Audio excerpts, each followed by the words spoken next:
Mga kababayan, kami ay dito lang sa bahay.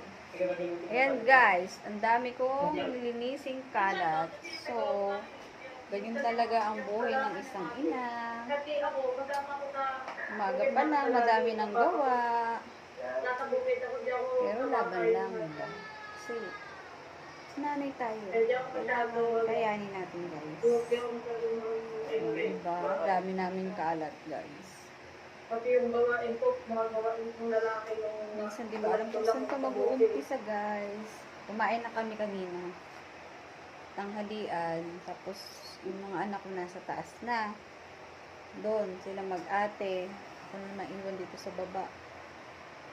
Ayan. Siyempre, walang choice. Siyempre, ako lang talaga. Ako lang. Ako lang talagang kikilos. Diba? Kung nakikita mo pala yung kalat, pagod ka na. Ganun talaga. Nanay ka eh, di ba? Nanay ka nga eh.